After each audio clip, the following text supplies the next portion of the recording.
Perfect.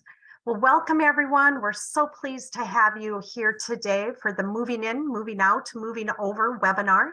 My name is Sarah Kroymans, and I'm an extension educator with the University of Minnesota Extension with our Center for Family Development. I want to share just a few things with you, and then I will introduce our presenter for the day. Please know that we will be sending a follow-up email, most likely later today or tomorrow, which will include a PDF of the PowerPoint. If Ben gives me a thumbs up on that one, yes, as well as links from the presentation. And at the end of the webinar today, we will be sharing an evaluation link. If you are in need of a certificate of participation, or if you are searching for those U of M well-being points, we ask that you complete the evaluation, and that will direct you to those resources. So please watch for that email tomorrow, most likely, as well as the evaluation link at the end of the webinar, and we'll include that in the evaluation or in the follow-up email as well. Our presenter today is Ben Winchester. And Ben has been working both in and for small towns across the Midwest for over 25 years. He's trained as a rural sociologist and works as a senior research fellow for the University of Minnesota Extension Center for Community Vitality. Ben conducts applied research on economic, social, and demographic topics surrounding the theme of rewriting the rural narrative that are so vital to rural America. So I'm so pleased to have Ben with us today to share his content and his information, and we encourage folks to be active in the chat, ask questions as they occur to you. So Ben, welcome, and I'm going to turn it over to you. Great, thanks, Sarah. Hi, everyone. Welcome to the session today. I'm going to do some quick mutes here. And let's see if there's anybody else here to mute. Hello, welcome. My name is Ben Winchester. I work for University Extension, right? We have been active in our community vitality section and working with our rural communities for roughly the past 15 years. You know, we're fairly new in community vitality in extension years. So we've got a lot of kind of purviews around the state that we look at, you know, what's happening around community economics and the changing in our main streets don't look the same. Our leadership looks different. Our, businesses are looking to turn over the next, 20 years.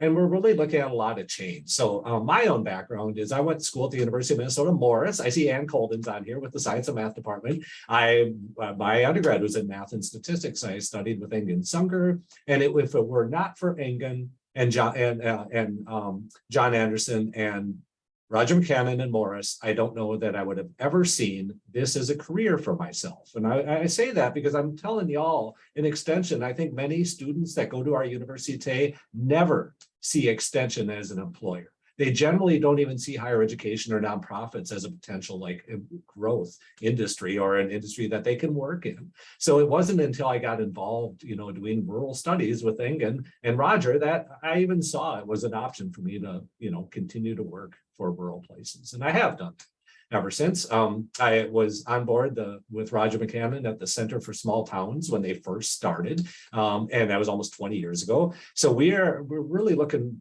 to help our communities, enable themselves. I'm not here to tell communities what to do. I'm here to provide some information on what we see is happening. And you all know that we have a land grant responsibility here at the university. We've got a responsibility to share some of the knowledge and diffuse this out to the countryside. And it starts for me with our staff.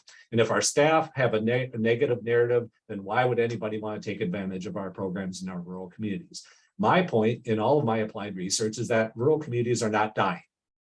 We look different, but that doesn't mean we're dead. And I would argue that how did we arrive at this point? When I talk about the narrative, right? The rural narrative is negative, that we're dying, our best days are behind us. How did we arrive at a point during which the narrative is so negative, but on the exact other hand, I can't find a home to buy? Like, if nobody ever wanted to live in our rural places and the lucky few always just escaped, then we should have plenty of homes for sale, but we don't. And why is that? It's because we're not dying. And we're going to look at some of this data here today. So I'm going to start a share. Hopefully this will be somewhat entertaining for you. We're going to try something different. You can see my face there in the corner. Hello, everyone. So again, the theme of my applied research agenda through my life has been rewriting the rural narrative. And I look at generally how have our communities changed since the year I was born, and that is 1970. Most of the trends that we talk about with regards to our rural communities happened decades before that. So the title of the presentation here is Moving In, Moving Out, Moving Over. And I look specifically at the housing supply, and you'll see why here in a moment. So we do have Rick Meyer on board. If you've got any kind of technical questions, he'll be monitoring chat here too. So if you've got any questions for him, you can chat with him directly. So really in chat, I know you had already done this, kind of introduced your name and your community, but if you could like briefly describe how is housing impacting, like either you, like I can't find a home to buy and I just moved into town, I'm renting, or, you know, you're moving your mom into a new home, or, you know, or you've got a business and you can't find anywhere for your laborers to live. So talk a little bit, how is housing impacting you in your community? And we'll continue to monitor those as we go through. I'm actually going to collect all these because this is how I do my applied research, is every time people say, I want to know more about blank, I go and study that. So we're going to go through that question repeatedly here. Now, typically, this is online, right? Now, typically when I do this in person, I'm going to be in like Staples, and we're going to have a group of 100 people there to talk about housing. Now, when I'm in person, I like to make a point to say that our hats here don't matter. Ben with extension doesn't matter. Sarah with extension, we might have a local economic developer, like those don't matter, because ultimately what we see is that housing is everybody's responsibility. Generally, when we look at the role of making housing decisions in a community, it might be around workforce housing, or it might be around HRA work, but that's directed solely at LMI, low to moderate income households, and the type of services that are afforded there. So I really want to expand this conversation about how we look at our homes and look at housing. And for that to happen, places and relationships matter. So I don't want to talk about myself as a city council person. I want to talk about housing as a person that lives in our town. So you look at the rural narrative. We do have a narrative. There's a brain drain. If you don't know, that's when our high school graduates leave, and a bunch of them do. Roughly 40 to 60% of rural communities experience this. All rural communities experience this, but 40 to 60% of young people graduate after they get done with high school, and then they move away. And that is termed the brain drain, right? There's nothing there for them. There's, you know, the lucky few escape, right? Or you talk about your community saying that we live in the middle of nowhere. And this gets at that narrative too. So you see other narrative items, especially in newspaper articles about sleepy towns, or everybody knows one another when they don't, or nobody locks their doors when you do. Like all of these stereotypes don't help us talk about what is really happening in our rural communities. So it's true, we've been through dramatic changes, the decline of agriculture, the restructuring of manufacturing, the top employers in rural America today are education and health services. They make up a third of all jobs today. So I think a lot of times, even the economic narrative is that, you know, why would I move to a rural community? I'm not a farmer. I'm like, well, there's more than just farming. And then even within farming and agriculture, there's high precision ag and like high tech jobs. Like I just think the way rural gets described and perceived is not wholly accurate. So generally, what do we look at when we look at rural communities through our changes? Like one thing that people like to look at is total population, right? And you look at the, you know, the sign outside of town. Did it go up or go down when you got the new census? And I call this the Ricky Bobby approach to population growth. So you may have seen the movie Talladega Nights. Is a story. It's Will Ferrell. He's a race car driver, and he believes, or he doesn't believe, his father told him when he was young that if you ain't first, you're last. And we use this Ricky Bobby approach to population. And we believe that if our population is going up, that we're dying. Even if our populations remain stable, the language that we read about is called stagnant or unchanging. And it implies that nothing is ever happening in these communities. So essentially, but this is the, right, I'm a data guy. Everybody likes to look at these maps. So you look at these maps here, right? And right across the center part of the country here, all the counties in white through here, these are counties that lost population, right? If you lose your population, you're on a downward path and you're last, you're dying, right? Well, there's another way to look at this. We do have high growth areas, right? North central Minnesota, Twin Cities suburban areas. We got Rochester, all of our regional centers have experienced growth. But we still have all these counties across Southwest and some of the border counties on the west side, much less all of the prairie counties across, Montana, North Dakota, South Dakota, Nebraska, Kansas, and the panhandle of Texas. This is part of the Great Plains, and we have experienced population losses here. But do not hang your hat on total population. And why is that? Here's the transition. So here's the data point for West Central Minnesota. This is the Upper Minnesota Valley Regional Development Commission. And this is one of the first times we started to look at some of this data. And for those 2011 or 2012, right, the 2010 census data came out, we saw that in this region, those 5 counties there, the population went down by 35%. Right? From 1960 to 2010, their population went from 69,000 to 45,000. They're big losers, right? They're losers because they lost all these people and nobody wants to live there anymore. And there's all these proclamations that get made when your population goes down. But look at the line right below that. You see the line right below that where it says there's 19,000 households in 1960 and that went up to 20,000 households in 2010. How can that be? How can the total population go down, but the number of occupied households went up? This is the story of rural America. Our households are getting smaller. We know this already. You know that, you intuitively know this, right? Number of households with 3 or more people in 1960, 60% of households had more than 3 people in 1960. Now it's a third. Right? Households with just 2 or fewer people was just 41% in 1960, and that's up to 62% in 2017. So what is the bigger data point for me is the average household size has gone down from 3.6 people to 2.6, right? So you might have had, the average 2.4 kids that, in 1940. Well, now it's 1.8, and you don't have fractional kids, but the idea here is imagine now you have a town with 100 houses, right? If you have 100 houses in town in 1940, that's going to be home to 100 times 3.6, right? This number up here, 3.6 right here, average household size. So you have 100 homes, you're going to have 360 people in the small town of Clontarf, say, in 1940. But if you have that same 100 homes in 2018, you're only going to have 2.6 times 100, 260 people. And how is that played out, right? The average household size has gone down because the average size of our homes through the number of kids or through these other dynamics next impact this. So essentially what happens is your communities are going to lose 29% of your population by you doing nothing except existing in the modern world because our average household size has gone down. This is the much more common situation today. Today, almost a third of our homes are owned by seniors and their spouses, right? And what happens when a senior's spouse passes away? The population just went down by 1, right? When Joanne's husband passed away.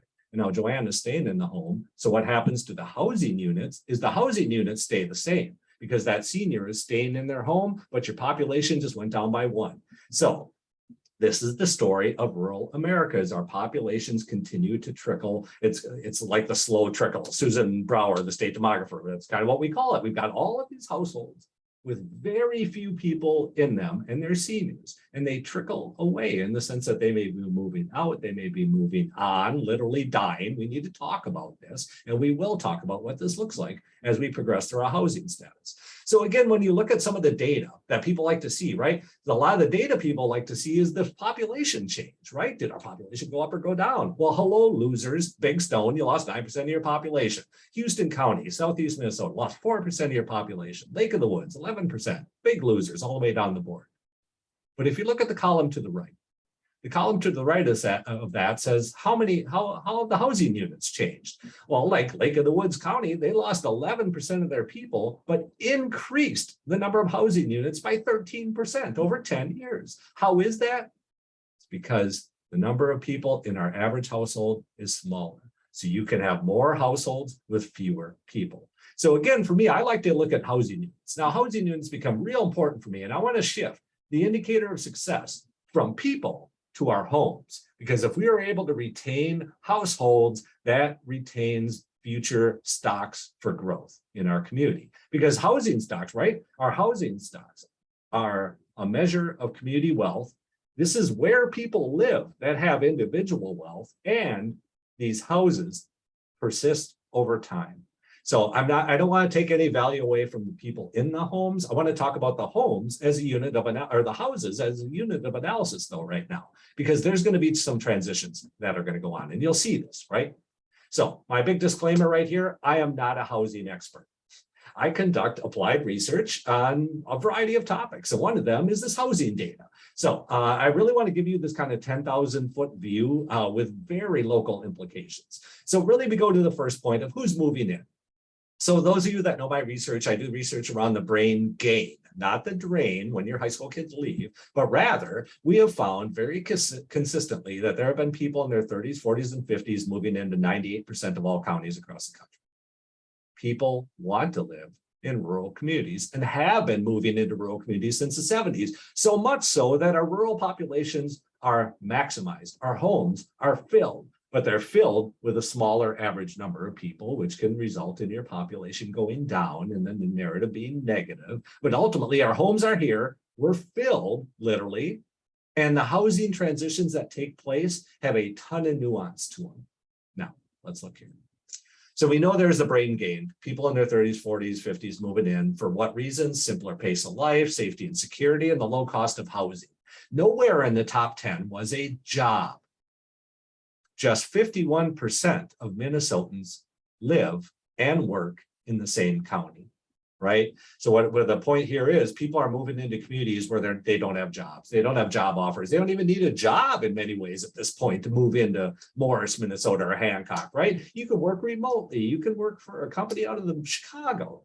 You could be telecommuting to St. Cloud. You could be doing a lot of different things today. So what we had found very consistently is people are not moving for just a job. They're moving for all of these quality of life reasons. So now, how do we advertise our community when it's more than just a job? I like to talk about who these people are, and I only want to hit on one point here. You want to know more about the brain gain research, I'm happy to kind of entertain you on that in another webinar. But for this one, I want to focus on this one data point, which is of all the new people moving into your small towns, just a quarter of them are from your community. And this totally shocked us. I mean, when we first started looking at analyzing all these newcomers and who they were, we thought it was going to be kids moving back, right? They had moved away and they know the town, they're moving back to raise their kids or whatever. Well, that's 1 in 4 homes. What about the 3/4 of people that move in that are not from there?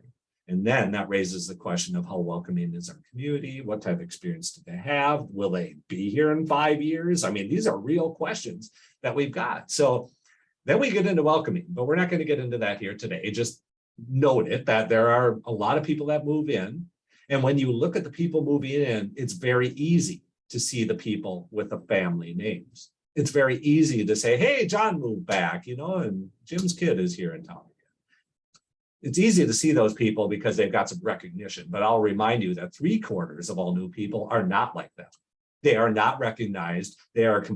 I will be honest with you, it is a very difficult time for many people when they are not welcomed. They could be pumping gas next to their new neighbor and you wouldn't know it because we do not have welcoming activities like we used to. But with that, so anyway, we've done all this research on people moving in.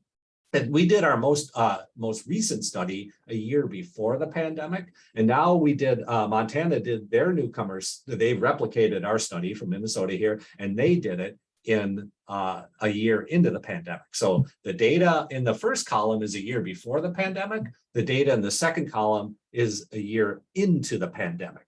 And when we asked people, like, did you move because you had a job or a job offer? In Minnesota, it was 41%, and that went down to just 35% of newcomers are moving because they have a job or a job offer. Again, kind of note that, obviously remote work plays into this. They may have positions they're already bringing with them. So there's some interesting nuances here that we can dig into. The next item that we had seen that really stood out, especially to me, was the percentage of people that had lived in the community before went up from 21 in 4 to 1 in 3, right? Which is fairly significant from a statistical point of view. And why is that? We try to think through the model here and through our interviews. And what we find is that it's hard for strangers from the outside to look into a community and find a home to buy because there's literally no homes on the market. When we looked at how homes are turning over right now, it is not because of a blind, like, hey, I saw it on realtor.com and I put an offer in on the house. it is people with social networks. So when I put this asterisk of social housing supply, I mean in the sense like, how do you find a home to buy? When all the homes are filled, you've got access to social capital. For the people that had lived in the community before, it can be like, I'm looking at my son moving back, and I can look around in town because I know the different people around here. There's people in my church I know they're going to be leaving their home pretty soon. Like whatever that is, people have access to a local social network. So when we start to see during the pandemic, the number of movers from that community moving back getting bigger, that tells us that they're accessing this social network to identify their next home. So this kind of whole demand for rural living at the time, I would get all these calls like, wow, this is cool, huh? Isn't this going to like reinvigorate rural America? And it's like, well, our homes are already filled. We were filled before the pandemic, y'all. And you all know this, right? We had a tight labor market for 15 years. We have had a housing struggles for 15 years. It has only been in the metros the past 5 years. Of course, now they're like, oh, we're very interested in this on the metro side, but we have been challenged with labor shortage / housing shortage, which I'll argue is the same thing, for over 15 years. And we'll look at why. So meanwhile, during the pandemic, they're like, hey, isn't this interest in rural like new? And it's like, well, not really. Like here's a study from 2009 that the Pew Research Institute study did that said, it asked Americans, like, we know Americans that 80% of you live in the city and 20% of you live in the country. But if you could live wherever you wanted, where would you want to move, right? And when Americans were asked where they'd like to live, 51% of Americans said they'd prefer to live in small towns and rural places. And that goes right up against the 20% that do. So there is this large preference for rural living, but what I have found out through my career is that the narrative is inhibited. If you have a large portion of the country who believes that rural America is dying, they will never want to come and buy your grocery store, right? They are never going to come and want to help transition your flower shop, because why would I buy a dying business, right? This narrative is pervasive and it's inhibitive of positive actions in our small towns.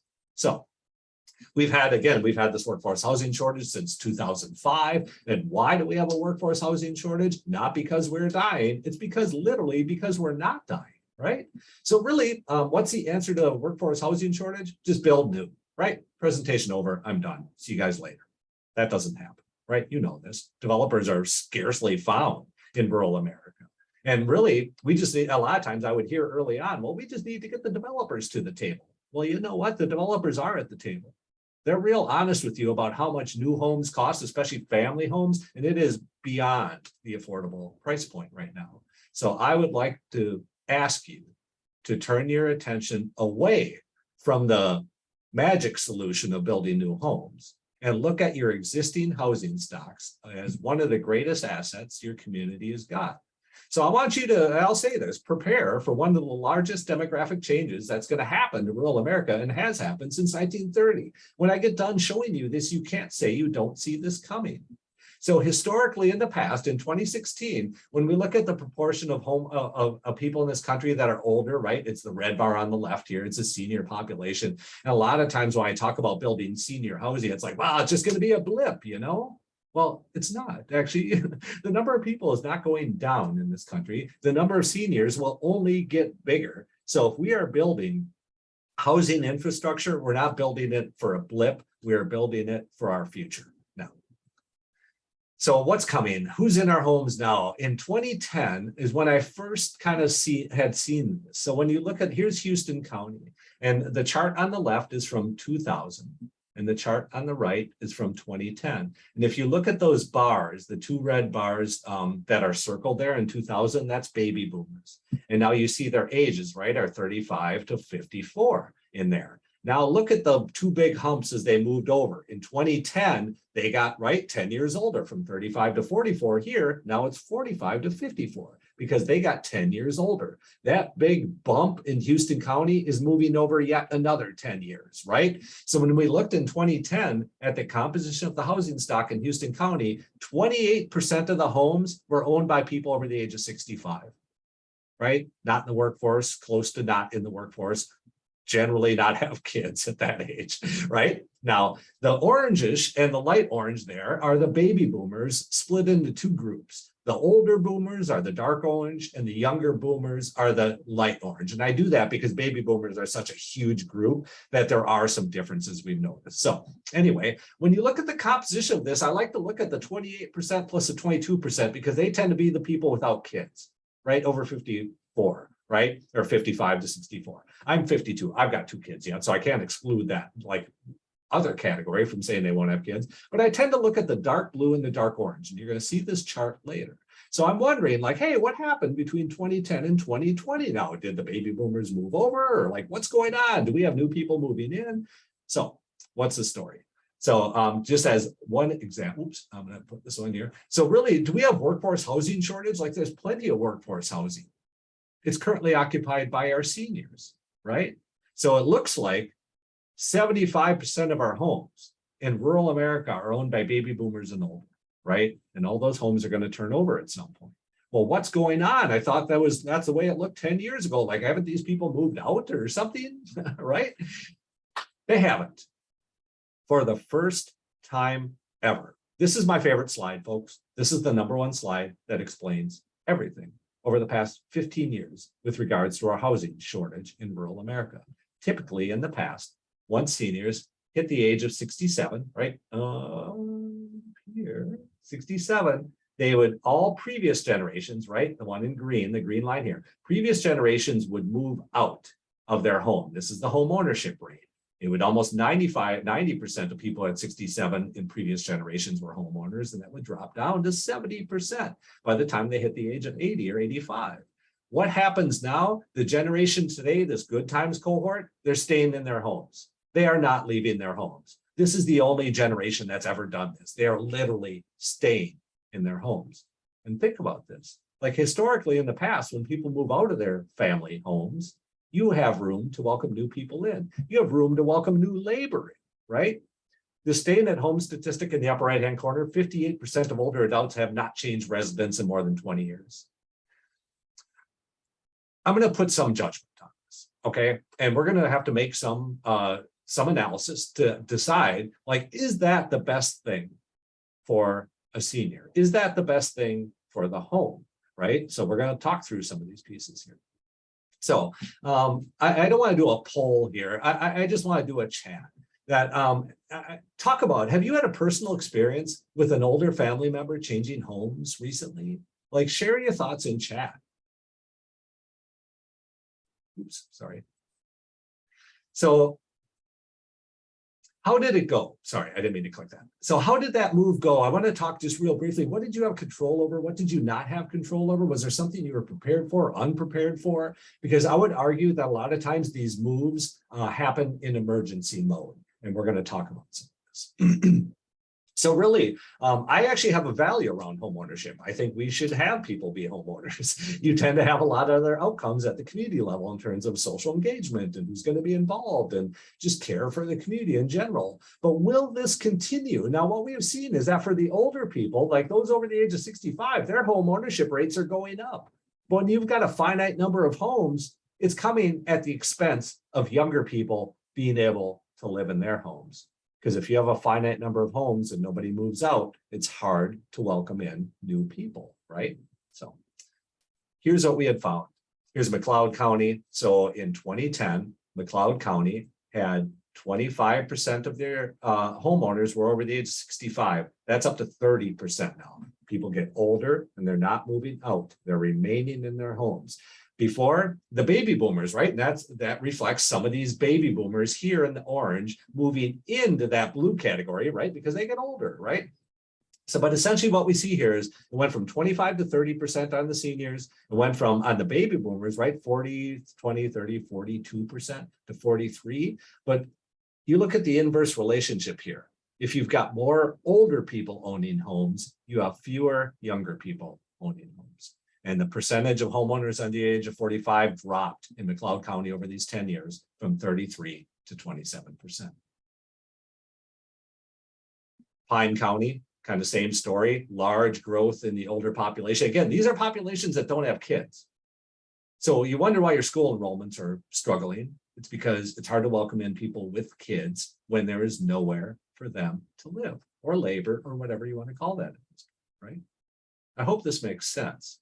Renville County, same story, number of seniors, 30, about a third, right? Baby boomers got bigger, and that inhibits the younger people, down about 6% here from moving in. The most extreme example of this is Treasure County, Montana. So Treasure County, Montana, they had 40% of their homeowners 10 years ago were over the age of 65. Now it's up to 45%. And really what happened here is all of these younger boomers moved into the older boomer category, and they didn't, which inhibited anybody else coming in. Patricia says, could this be due to increased cost of buying a home? The homes are already filled. So what happened was the increased cost happened because of the increased demand, not because there was less supply. There was more demand for rural living. So, supply and demand, like when demand goes up and supply is fixed, the prices are going to go up as well. So really aging in home long-term, Kelly Ash and I have done a bunch of research on this, and he's got this publication here. It says, the relatively high percentage of seniors living in rural communities, which combined with their tendency to want to age in place, and we'll talk about that in just a minute, the emphasis on helping them do so and the lack of assisted living is causing not only a bottleneck in housing coming onto the market, but also increases the likelihood that the number of dilapidated housing will increase in the future. And this is a risk as we move forward. So what are we seeing in terms of what these new what type of households are being created today? And I'll say the number one thing we have our eye on is multi-generational housing. I think the idea that, I'm going to live with my wife and my 2 kids in a nuclear household is so 1950s, right? It's like, I'm only successful and I'm by myself. Well, it's kind of like Charlie and the Chocolate Factory, where you're living with your relatives, in one in a house, and hopefully not all sharing a bed like they are in that movie. But ultimately, we are seeing more and more multi-generational housing. And I call this return to multi-generational housing because it used to be that way, folks. Early 1900s, multi-generational housing made up 40 to 60% of all homes. That you were living with family. And it wasn't until this kind of idealism of the 50s and 60s that led people to move out and be successful on their own. Well, we're returning to this, folks. There are more and more people that are living in multi-generational housing, and we do ensure that our things like zoning actually allows for things like this, which again, I'm not a housing expert. If y'all zoning people here know more, I'd be happy to hear what you'd have to say on this. So we've also got more homes, right? What did our homes look like in 1968? Who do America's 26-year-olds live with? In 1968, it was their spouse. Almost 80% of 26-year-olds lived with their spouse in 1968. And now that's down, their spouse is down to 24%. The most common characteristic of who you live with for 26-year-olds in 2018 is your parent, and that's 30%. So a majority today, really, of 18 to 29-year-olds live with their parents today.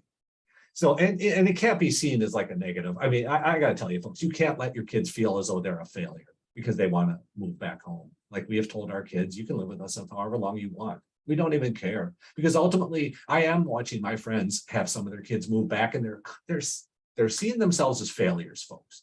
And then you're going to lead into a mental health crisis here if we don't start acknowledging the fact that we have real aspirations that people have and aspirations that people tell them they should have. And they're sometimes two different things. So I just want to throw that out there. Be careful about how you tell the young people about what they should do with their lives and how they should define their success, because it looks different. Okay. So really, what's coming? Is this disaster opportunity? We've got all these seniors are not moving out. Let's look at some of these trends. So sometimes seniors do move out, right? Why do they move out? The research shows like they're downsizing to a smaller home. They want to reduce expensive, start a new chapter. Or some people want to move out of the community they're in and move into their college community. And some are just moving closer to their family and friends, right? Some, I want to move closer to my grandkids. So there are a lot of reasons why people currently move. Some people actually just want to be near their family. And there's nothing you can do in Hancock to keep people there. When they're like, I can't live here. It's not next to my kids, they're in Winona, so they're going to move. Some people have medical needs. And with that, they're going to have to move closer to hospitals and clinics as well, and probably away from the smallest towns. But I want to remind you, I'm not even talking about, when I talk about senior housing, I'm not talking about the continuum of care, folks, which is like assisted living all the way up to death, right? I'm talking about the whole period of time before continuum of care.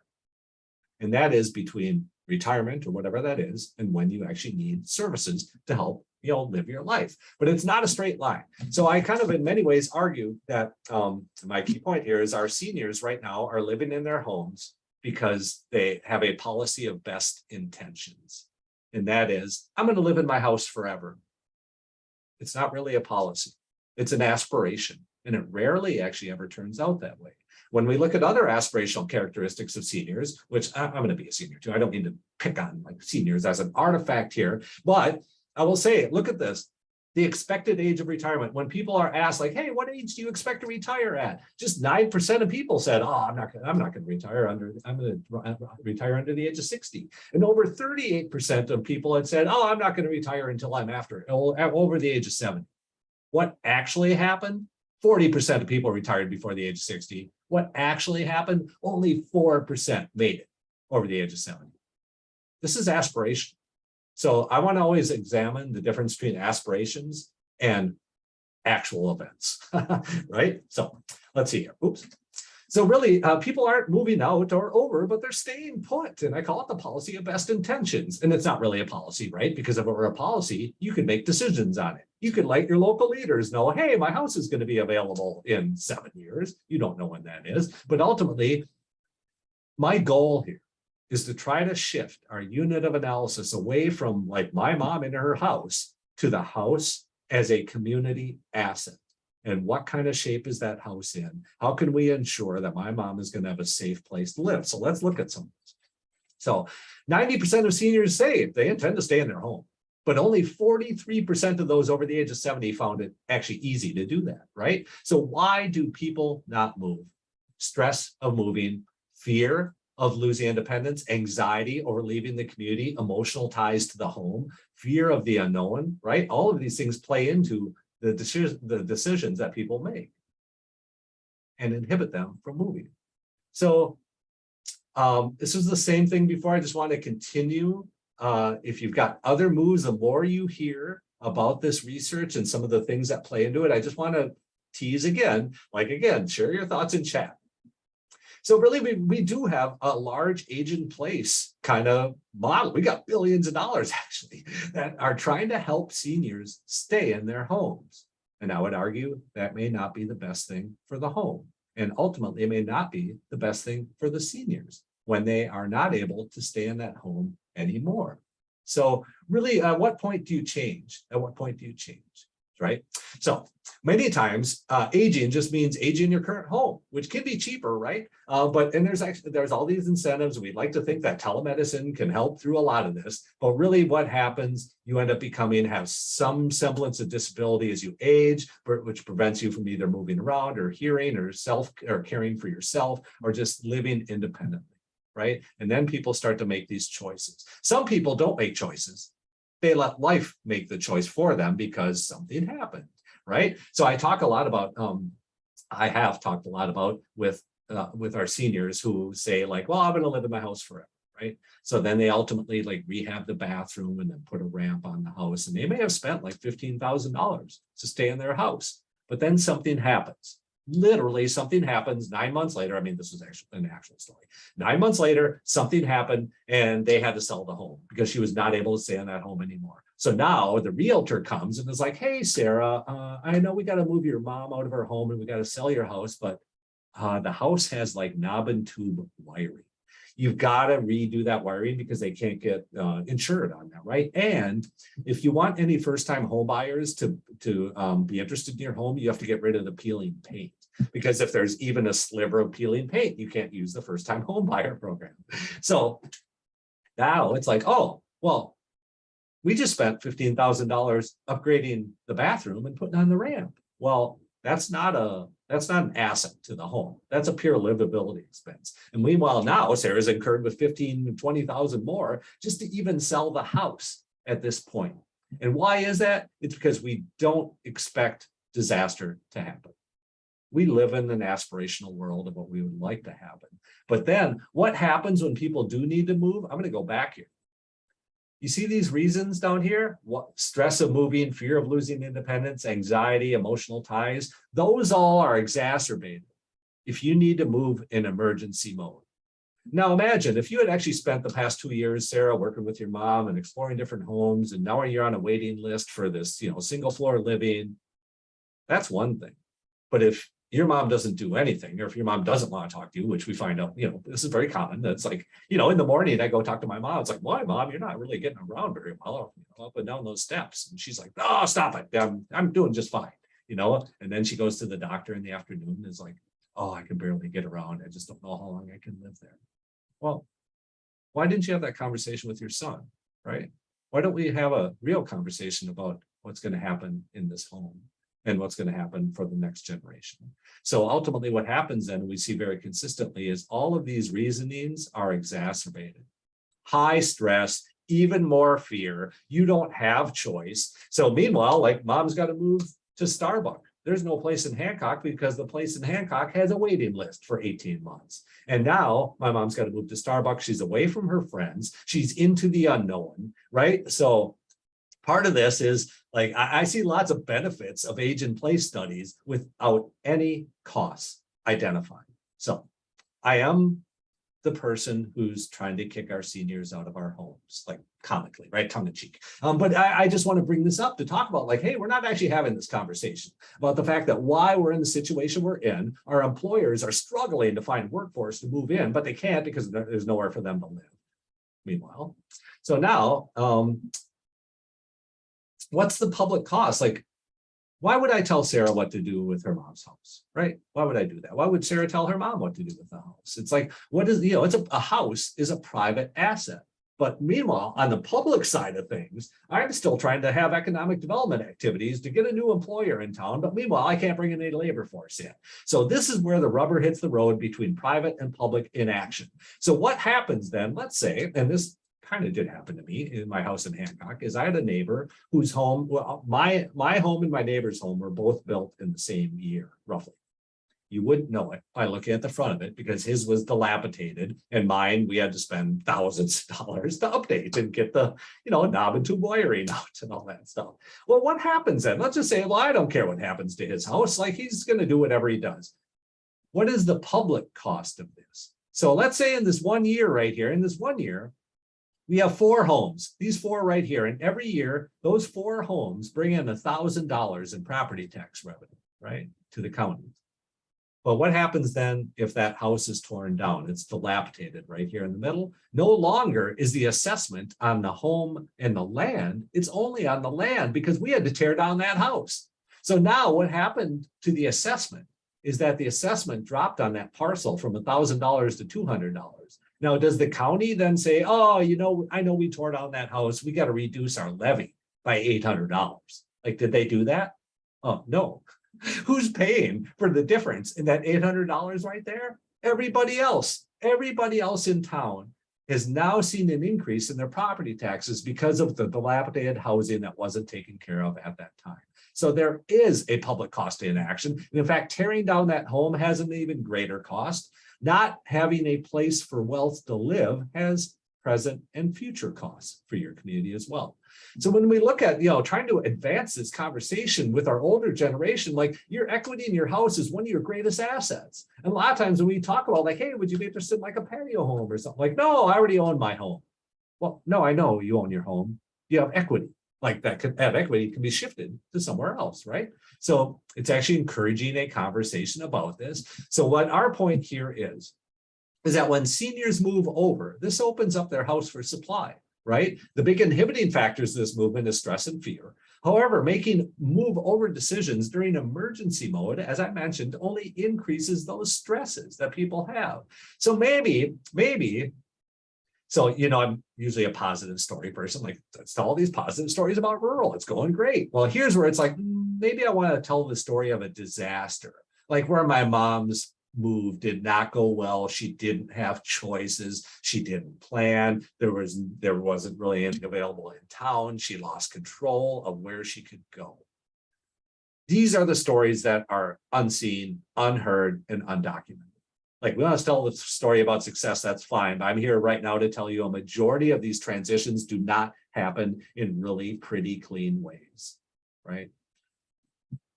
So what do we have for options? Like a lot of times, and we have a developer in Otter Tail County who did this. I presented one May, and he was like, oh my gosh, I had no idea, this developer. He said, I had no idea that seniors were a market, because they tend to only look at housing studies that look at workforce housing. And like, oh, we need to build all these 4-bedroom, 2-bath place. Well, that's where my mom lives, is in a 4-bedroom, 2-bath place by herself. So maybe there should be an option for her to move over. So when I talk about moving over, this becomes important.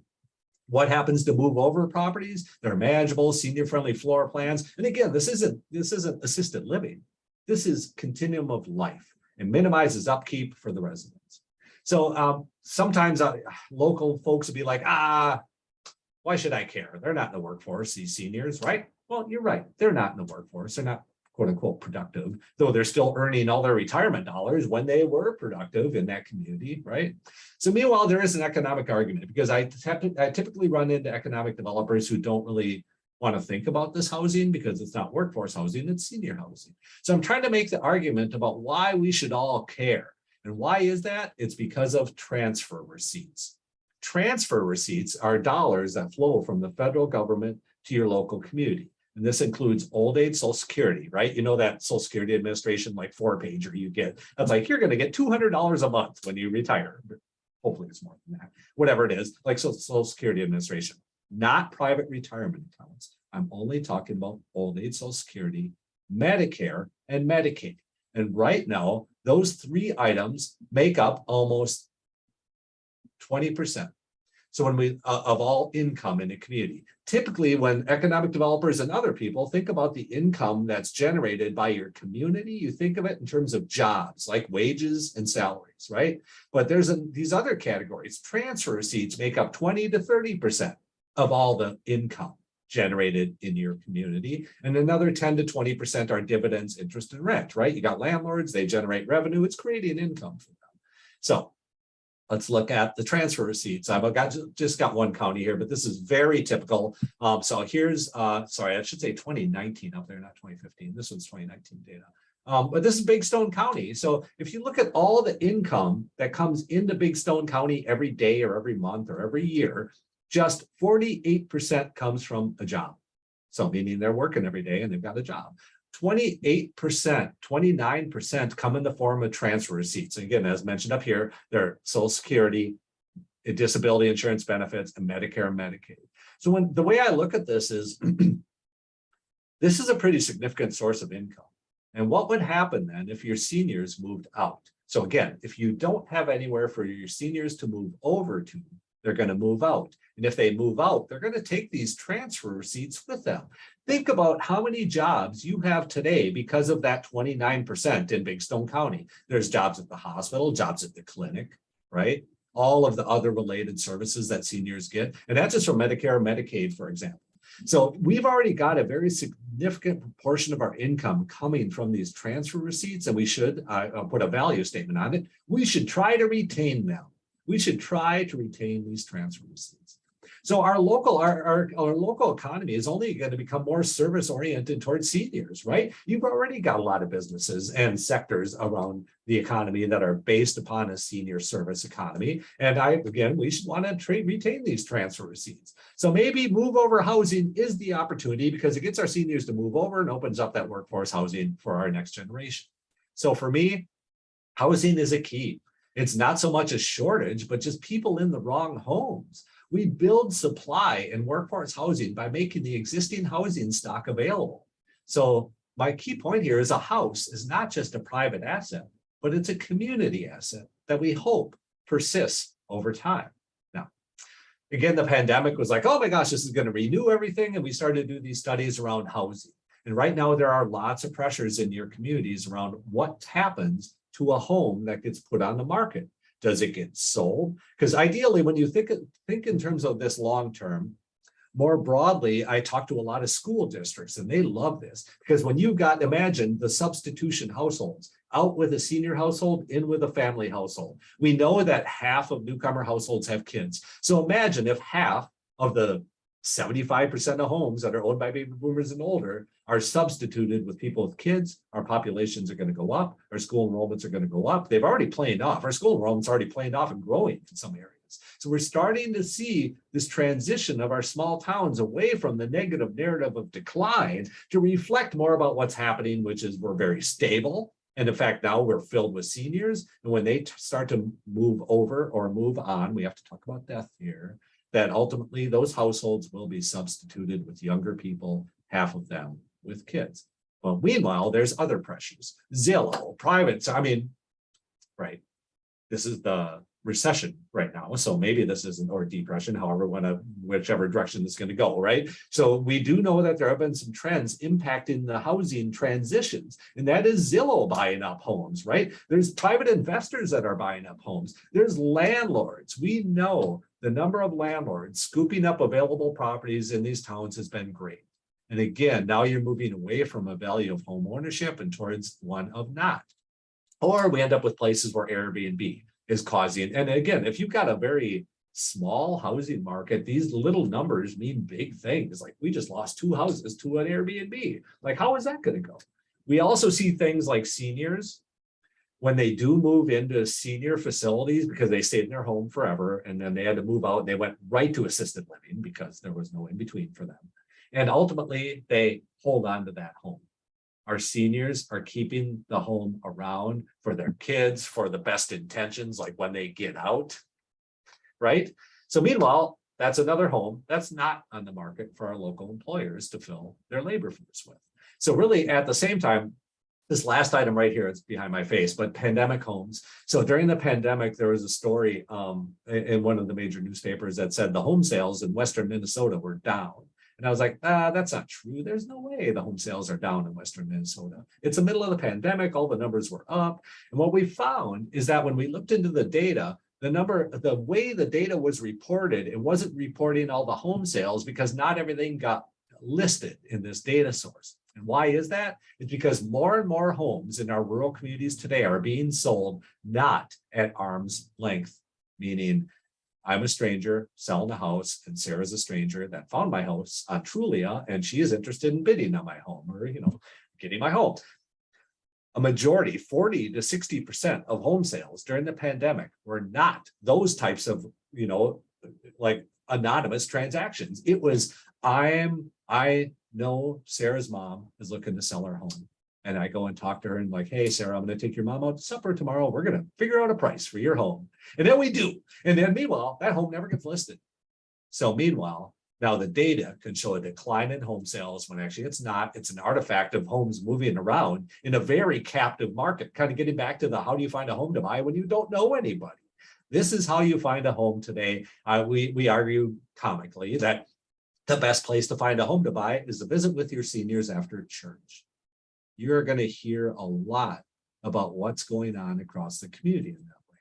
So really, at what point do you change this? Do you deal with vacant property or new property entering the market? Or, what do you do? I mean, we've also got really great programs to help, rehab our homes. I'm not sure if I've got that one in here, but we've got low LMI households and very low. We're trying to actually up that level. You can get home weatherization projects, right? We can get insulation, wiring, new roof, things like that at a greatly reduced cost for low to moderate income households. But which many times our seniors are LMI households, right? But many times the people moving in are not. So if that senior does not update their home when they're in it, the next generation has to pay for that home to be updated.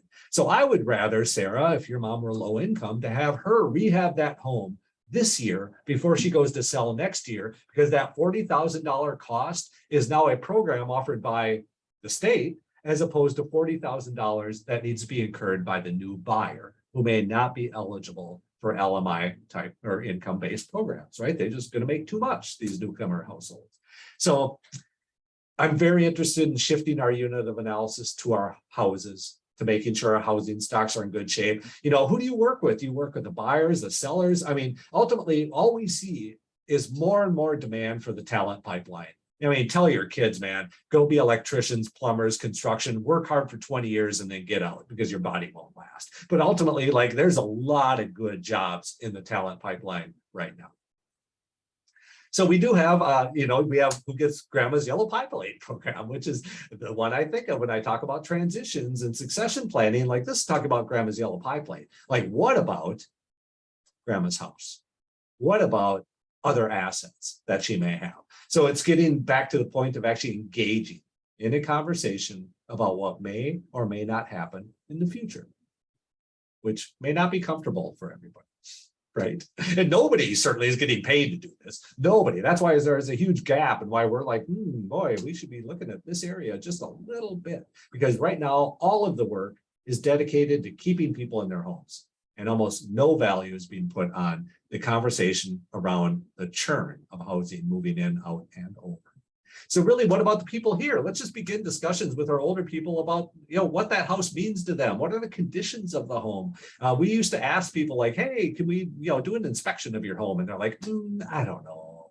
Like, I don't know. I got that wire in the basement that's kind of hanging out. I don't want to be like kicked out of my home. So how do you actually like let people know what kind of shape their house is in if they never let anybody in?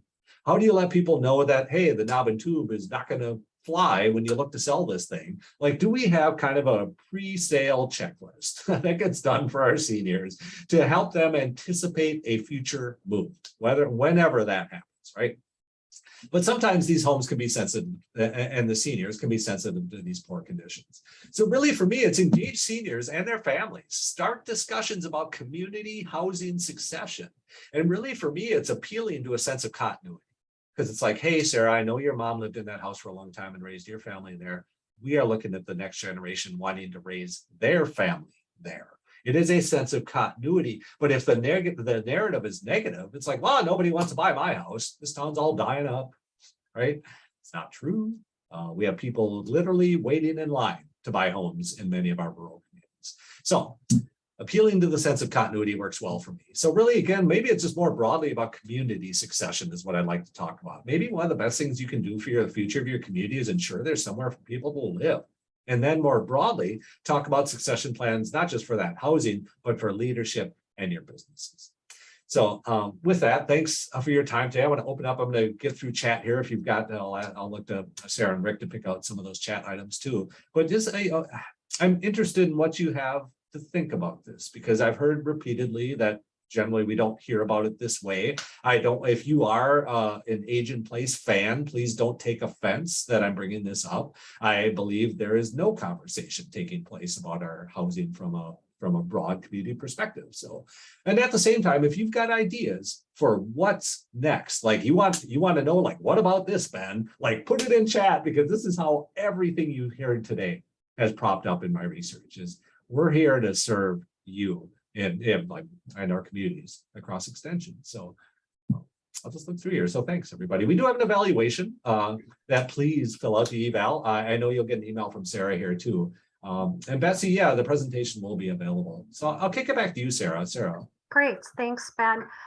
We do have until 2:15 if folks have questions and comments. I do want to pull out a few. Angie indicated that she feels the reason the generation, meaning our seniors, I believe, is holding on to their houses. In summary, the general rule is that while a senior is alive, their home will not be taken or required to be sold to pay for nursing home or other state government. However, their home may need to be sold to repay the state after their death. So any thoughts about, holding on to that legacy that they eventually want to pass on to family, but not wanting to risk it for care later? Tough one. Oh, sorry. I think there's some other characteristics too, but again, I'm not a housing person, but I think there's like income related items that are, and this is all the nuance of what works and what doesn't. Sometimes they become ineligible for other programs when they gain certain status too. So yes, totally on board. I just don't know enough about housing. All I know is that the data tells me there's a lot of people in our homes that are not moving out, and that inhibits the ability for us to welcome in new people, because we can't just build new homes because we wish. Great. When Patricia affirms your recommendation that having a checklist for seniors regarding their home and selling would be extremely great. And, so getting those updates done as needed and what would help increase the value and livability of those homes. Definitely. So I'm kind of reading through chat here too. Yeah. Yeah, we are. I mean, folks, all I'm seeing is a path toward rentalship right now if we don't change things. And that's why I say I have a value around home ownership. And, what does that look like when our community wants to value that, right? I don't know what that looks like. All I know is like the path is against us for wanting to retain homeowners as we move forward. And I think we started to make a lot of progress. The income burdened households where more than 30% of your income goes toward your house and housing related costs. We started to make a lot of progress right up to the pandemic on that. Where wages were coming up because of the tight labor market. Our seniors were leaving, flooding out of the labor force. They still are driving wages up. And this was all great until the recession hit and all of the other costs went up well beyond the rate of growth we've seen in wages for the past 10 years. So I was really excited up until the pandemic about the future of our housing stocks. Now it is how can we be explicit about our interest in wanting to maintain a good view on our housing stocks from a community leadership point of view. Like, what can your mayors do? What can your economic developers do? What do we have control over in our communities? And definitely, I'm hearing you say, Ben, if we help families do some really sound pre-planning, there's going to be more options available than if they get into that crisis situation. And I'm seeing comments in the chat where someone had to sell their home for less than market because they were in a crisis situation and things happen so fast. So taking time while you have time before the crisis hits gives families more options for sure. Troy is asking about any funding opportunities out there to help with building a home for seniors because the cost to build challenges the desire for affordability. Are you familiar with any of that, Ben, or where they might look for that? I'm really not, but I do know developers have done it. There's the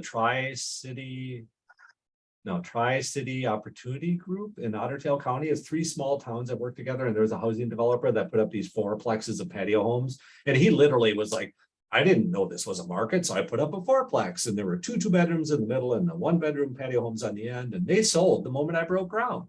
So I put up 4 more, and then those sold the moment I broke ground. I think those types of homes are much more affordable than to build a family, 4-bedroom, 2 or 3 bathroom place for $350 or whatever that is today. We tend to look at these smaller footprint. And it's not always like detached ADU, like mother-in-law suite stuff, but it is more, or even tiny home kind of things. It is more like just the patio home model tends to be the one that we see the most energy around.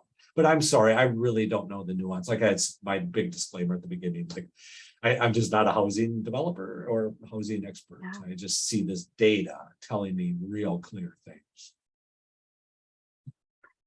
Definitely lots of good comments and questions that we probably don't really know the answers for. Bob is asking, doesn't the moving over cost to a patio home bump against the huge obstacle, the new development costs and having the senior get into a patio home for the equivalent of what they get from the proceeds of their home sale? So, how does that work financially as they're moving over? Well, they're just shifting their equity over, and you're right. The new patio home is more expensive, but that's the new normal. Like at some point you're going to have to get in.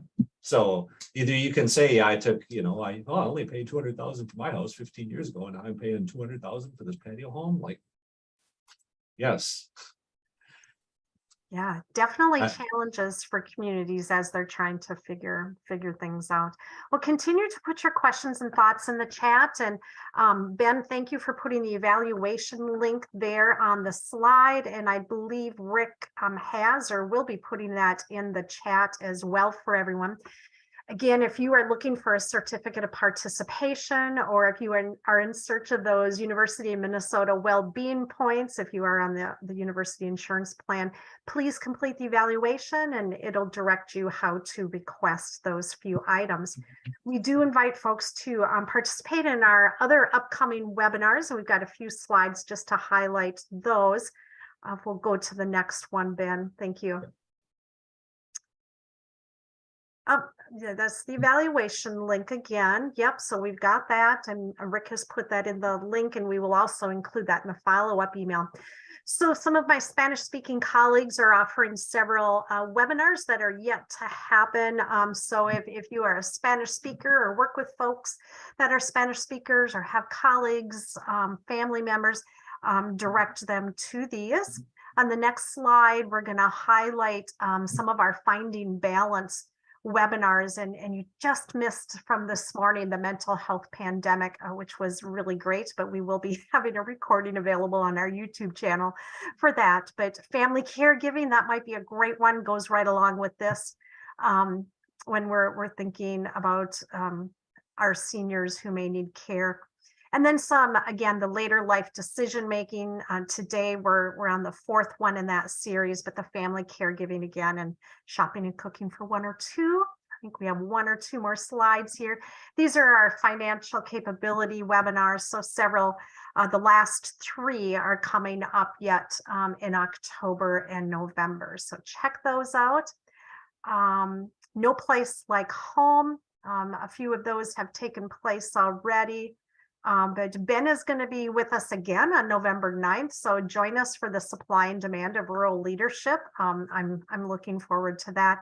And then we do have a group of webinars, the 4 remaining here in our recovery and health series, which are addressing some of the opioid issues in our communities. The final one, What's for Dinner? So for those coming up yet, check those out. And then we do have some links on how you can find those. And in the follow-up email, we'll have those links so you can search for those family development webinars and all of the webinars and courses offered by Extension.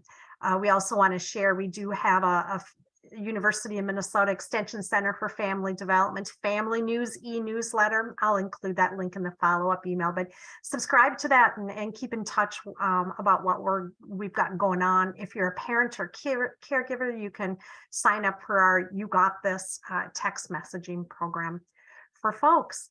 And then I think there we are. So we are so happy folks could be here.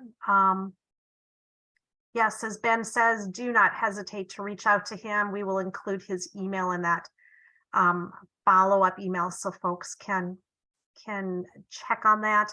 Are we going to send the presentation to participants? We will be sending a PDF of the PowerPoint, and our staff will be working to get closed captioning on the recording. So down the road, we'll be sending a follow-up email about a month after the end of the series. And in that, you'll get a list of the playlist with all the links to the recordings. And in this first email that we'll be sending today or tomorrow, most likely tomorrow, will be our YouTube channel as well. So you can watch that, and that's where it will be posted. Are we missing anything, Ben or Rick? No, I think we're great. Thank you so much, everyone.